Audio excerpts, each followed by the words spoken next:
السلام عليكم ورحمة الله وبركاته. إن شاء الله النهاردة بعرض لك المكنة الهوجن الأصلي الاستيراد بالكامل، شاسية وموتور كل حاجة إن شاء الله هوريها لكم بالتفاصيل. اللهم صل على سيدنا محمد صلاة تيسر بها أمورنا، صل على الرسول فإن فيها تيسر الأمور. إن شاء الله النهاردة بعرض لك المكنة الهوجن الأصلي كل حاجة بالتفاصيل.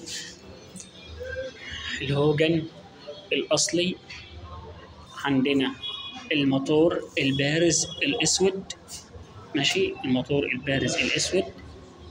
عندنا المارش المختوم. عندنا هنا كلمة كينج.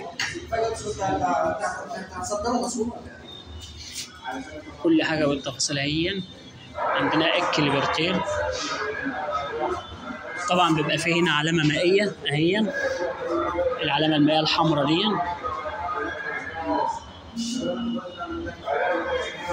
طبعا على الشكمان كلمة هوجن بالظبط زي ما بوصف لحضراتكم كده.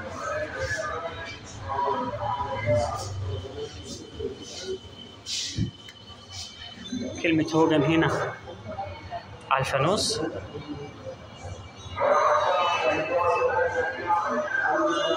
كل حاجة بالتفاصيل معاكم اهي.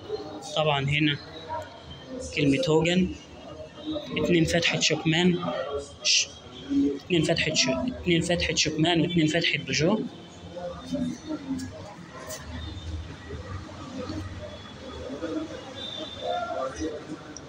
هنا الشاسيه البومبي، بقى في هنا بومبي من هنا وبومبي من هنا، كل حاجة هي قدام حضراتكم. طبعا عندنا هنا النسر في العداد، خزنة الباكن مكتوب عليها بالصيني. عندنا هنا النسر على التانك، تمام. هنيجي نبص هنا هنلاقي كلمة هوجن البارزة.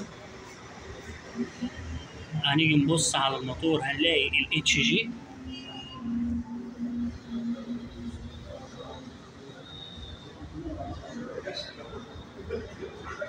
كل حاجة بالتفاصيل قدام حضراتكم. كل حاجة قدام حضراتكم اهي. طبعا المكنة دي المصري تبقى باين عليها معروفة، كتابة هنا عادية خالص اهي. دي المصري الHG الفرز الثاني. هتلاقي فيه هنا موديل 2023، بس هي طبعا هتطلع 25. عندنا هنا الموديلات على الشكمان بخلاف الأصلي مبقاش جاي مكتوب عليه أي موديلات، الأصلي معروف عشان محدش يضحك عليك. وطبعا احنا صورنا لكم النهارده كل حاجة بالتفاصيل. إن شاء الله عايزين من حضراتكم الدعم والاشتراك. عندنا هنا الهوجن المصري، عندنا هنا الهوجن الأصلي، عندنا الدايو 4 الأصلي، عندنا الدايو 4 المصري، عندنا الدايو 4 المصري، عندنا هوجن 3 المصري. إن شاء الله يكون الفيديو عجب حضراتكم. شكرا والسلام عليكم ورحمة الله وبركاته.